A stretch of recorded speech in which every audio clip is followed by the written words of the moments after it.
3.4, concavity and the second derivative test. This is part A. So, definition of concavity. Let f be differentiable on an open interval I. The graph of f is concave upward on I when f prime is increasing on the interval, and concave downward on I when f prime is decreasing on the interval. So, picture below. I have an example of a graph that is concave up and one that is concave down. Now, f prime, basically the slopes, that's what that translates to. The slopes are increasing. If the slopes are increasing, then you are concave up. It looks like a bowl. If your slopes are decreasing, then you're concave down. It looks like the bowl was turned over upside down. Also, concave up looks like a happy face, right? Just think of up. When you're happy, you're upbeat, right? Concave down looks like a sad face. Okay, when you're sad, you're down, right? Okay. In this section, we're going to be working with the second derivative because, after all, the second derivative is the first derivative of the first derivative. Now, that might have sounded weird, but we use the first derivative test to tell us stuff about the original function f. Right? The first derivative test can tell us where f is increasing and where it's decreasing. And then we use that increasing and decreasing to figure out where our mins and our maxes are. Well, the second derivative, since it's the first derivative of the first derivative, we can use it to tell us other stuff. Basically tell us stuff about f prime and then in return give us information about f. The concavity test, it says the graph of a twice differentiable function y, which means there has to be a second derivative in order for this to work, is concave up on any interval where the second derivative is greater than 0. So if my second derivative is positive, bigger than 0, then my original function is concave up. But then it is concave down on any interval where y double prime is less than 0. Okay, so example 1. Determine the open intervals on which the graph of f of x equals x squared is concave upward or downward. Okay, so very basic. I'm going to find the second derivative. But first, I got to find the first derivative. So there's the first derivative, and here's the second. Now, the idea is I can tell where something is concave upward by using the second derivative and figuring out, okay, is it positive or is it negative? Well, since f double prime of x is 2, it is greater than 0. It is positive. And because it's positive, f is concave up. This is how you would explain this. Okay? And it is concave up. Oh, you know what? Let me write the interval. On. So this is x squared is a parabola. Parabolas are continuous from negative infinity all the way to infinity. So that means that this is concave up the whole time. Right? Parabolas looking like this. And it's a bowl. It looks like a bowl. Right? Let me use black. So there you go. Pour yourself some cereal. And pour yourself some milk. I can't draw. But it's a bowl. Okay. Next. Oh, did I forget something? Here. I did! Testing for concavity. Sorry. Let f be a function whose second derivative exists on an open interval I. If that's the case, 1, let me just write it all out. Okay, so if f double prime of x is greater than 0 for all x in the interval, then the graph of f is going to be concave upward. And basically that's what we just did in that first example, which is why I realized I missed something. Now, the second part, if f double prime of x is less than 0, so negative, for all x in the interval, then the graph of f is concave downward on the interval. Yes, I cheated. So again, if my second derivative is positive, concave up. If my second derivative is negative, concave down. All right, so back to the examples. Example 2, determine the concavity. So all of these processes are telling us stuff about the functions without actually having to graph it, okay? And this is how we're going to be able to analyze equations and functions and figure out what's happening. Okay, so anyway, to determine concavity, we need the second derivative. So the first derivative is, I was going to write cosine x. Now the second derivative is negative sine x. So you take the second derivative and you set it equal to 0. And so you solve for x. So where, oh where, do I have an angle that my y-coordinate is 0? Well, there's 2 places.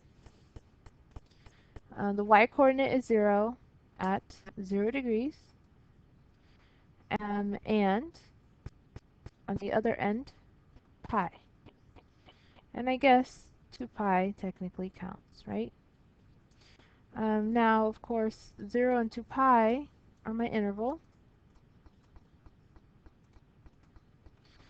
So this is where my second derivative equals 0. So to determine concavity, right, we can do our little sign chart to help us. So 0, 2 pi, and pi. And then choose something here and something here. I'm going to pick pi over 2 and 3 pi over 2. So ideally, you would plug in pi over 2 here. And by plugging in pi over 2, you get something. So negative sine of pi over 2. Pi over 2, the y-coordinate at pi over 2 is 1. But that negative makes it negative 1. So negative. 3 pi over 2. The y-coordinate down there is negative 1, but because of the negative in the front, it becomes positive. And this does make sense. Let me go a little retro here. So, let's pretend that I actually spaced this out correctly. Okay, folks? Oh, wow, that's not good. Okay, let's put it right there. Oh. About right there? Okay, better. So, let me draw. Sine is normally... Okay, let's see if I could do this, people. Oops.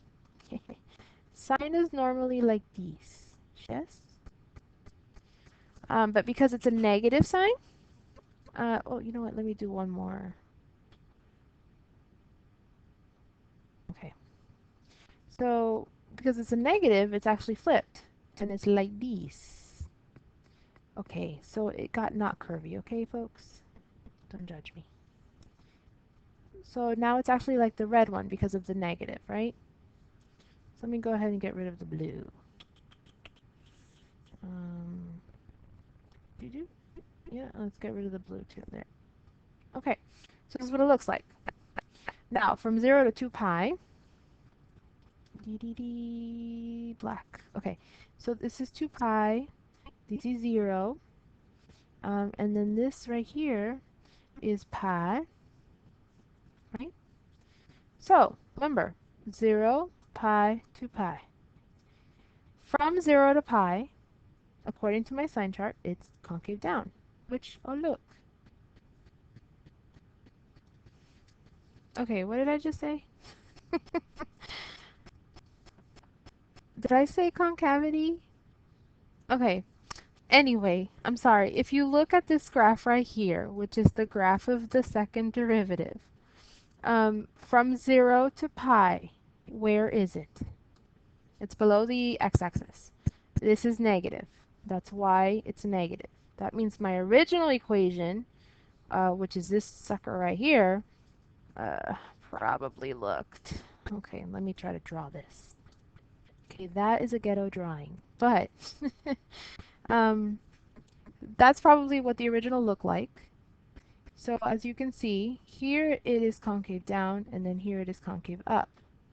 Well, looking at my second derivative, the graph of it, it is below the x-axis from 0 to pi, which below the x-axis means negative, and negative means concave down.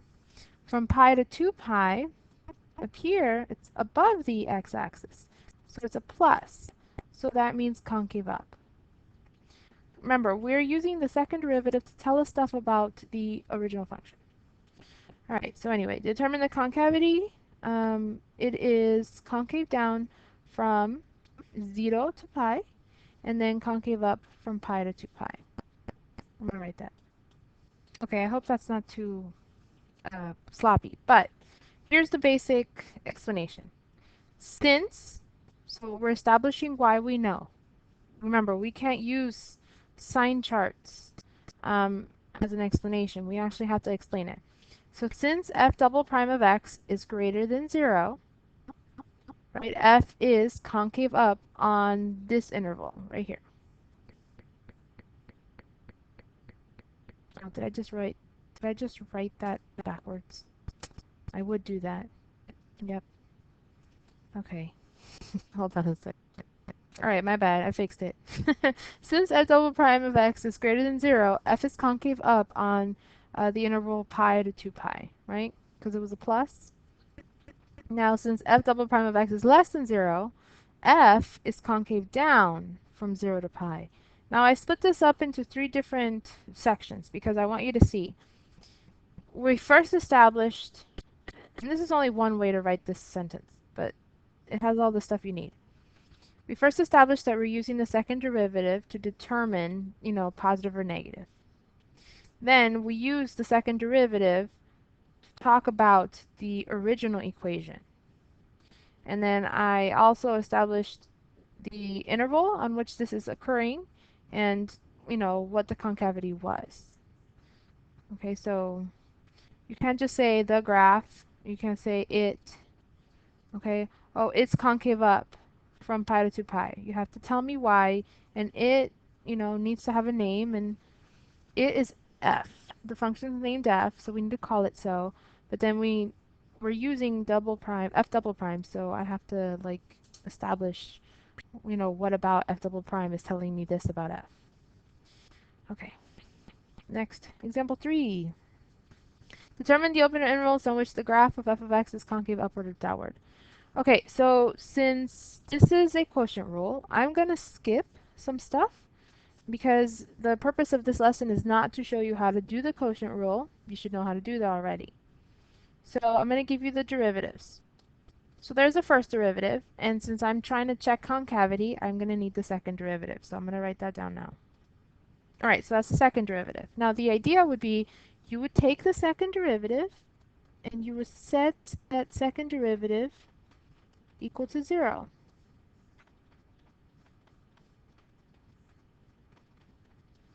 Okay, I'm going to pretend this is 0 over 1. Do cross multiplying here. 0 times the bottom makes that go away, and then just 0. And then 10, 3x squared plus 4, that equals 0. Okay, so divide both sides by 10. 3x squared plus 4 equals 0. Subtract the 4. Divide by 3. So now I get negative 4 over 3. To get rid of the square, I would square root, right? So I'd get the square root of a negative 4 over 3, which is an imaginary number. No bueno. So that's bust. That's a bust. Okay, now, I only did one step, or one part of this process. I cross-multiplied, right?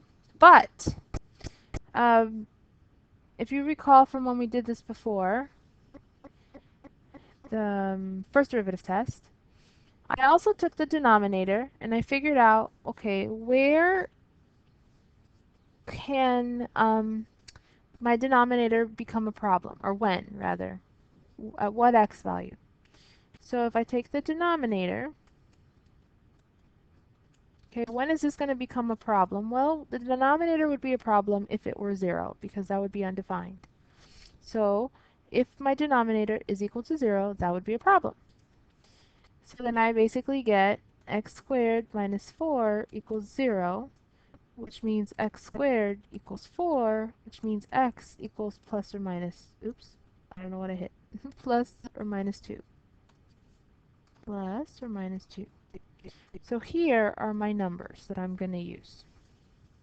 Okay, so again, here it was a bust because of the imaginary number I got. So now, to determine the open intervals on which the graph is concave up or downward, I'm just going to use a good old-fashioned sign chart. Right? Sign chart is your friend, I promise. So I'll just do it right here. Wow, that's not even straight. Whatever. So I have negative 2 and 2. And then, so I want to pick something here, and something here. Okay. So I'm going to pick 0, 3, and negative 3. And then I'm going to plug all of these into the second derivative because this is the second derivative test. Okay, I haven't actually talked about it yet, but it's like the first derivative test, only that we're using the second derivative. Okay, so when I plug in negative 3, I end up getting a positive answer, which means this is greater than 0. So I end up getting a positive. When I plug in 0, I end up getting a negative answer. So that means that that is less than 0. And when I plug in the positive 3, I get a positive again. So positive. So where is the graph concave up and where is it concave down? So it is concave up from, from negative infinity all the way to 2. It's concave up. And then it's concave up from 2, or sorry, did I say negative 2 earlier? I don't remember. It's concave up from 2 to infinity. So concave up on negative infinity to 2 and 2 to infinity. And then concave down on the open interval negative 2 to 2. Okay? Now, officially, the second derivative test. Let f be a function such that f prime of c equals 0 and the second derivative of f exists on an open interval containing c. If f double prime of c is greater than 0, then f has a relative minimum. If f double prime of c is less than 0, then f has a relative maximum. Okay, so officially the second derivative test has this way of finding the relative max and min. Honestly, I just leave it to the first derivative test because it'll take care of it for me, but this is an alternative. Now, sometimes the second derivative test does fail to figure out whether or not you have a max or min. Okay, that's what they're saying in the last line there, last couple of lines. If the test fails, then f could have a max or a min or neither at that c value or at that critical point, in which case you're just going to have to revert back to the first derivative test. So this is just an alternative way to find the mins and the maxes. Okay, so what you do is you derive twice to find your second derivative. So f prime is 3x squared minus 12 then f double prime is 6x, right? And then you have your second derivative.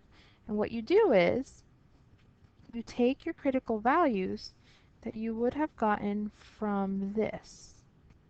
So your critical values that you would have found using the first derivative by setting it equal to 0, you're going to use those values. Let me find them first. You're going to use these values and you're going to plug them in here. So f double prime of -2 and f double prime of 2. And let's see what we get. So I plug in -2. 6 times -2 is -12. I'm going to plug in now +2. 6 times +2, that's +12. Well, if you look, -12 is less than 0. +12 is greater than 0. Which means less than 0 means, let me draw it. Concave down. Greater than 0 means concave up.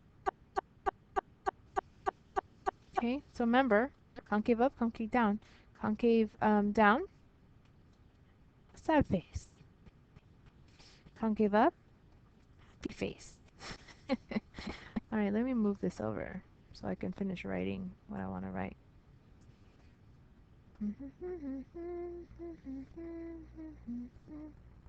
Okay, anyway. So, let me do it in black. If my function is concave down, then this is what it looks like. Well, this is a maximum.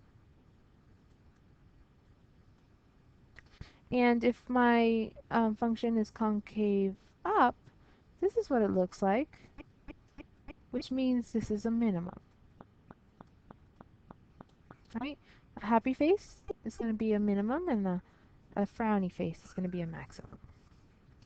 So we found the extreme values. Well, we found the x's. Right? This right here were the x's. If I actually wanted to find the values, then I would have to plug those in. -2 and +2, I'd plug those suckers in here, and I'd get something. Let's see. Okay, I just did that math real quick, but I hope that those points are correct. Alright, example 5. Oh, no, wait. First, points of inflection, or as I like to call them, the poise. POI, right? Point of inflection. Points of inflection.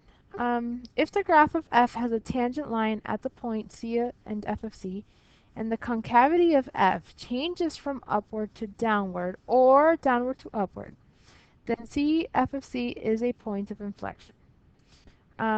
If C f of c is a point of inflection of the graph of f, then either f double prime of c equals 0, or then f double prime does not exist at that c value. Okay, so a point of inflection is where concavity changes. So I guess a sine function would be a really good example here. Concavity is constantly changing from up, down, up, down, up, down, up, down, right?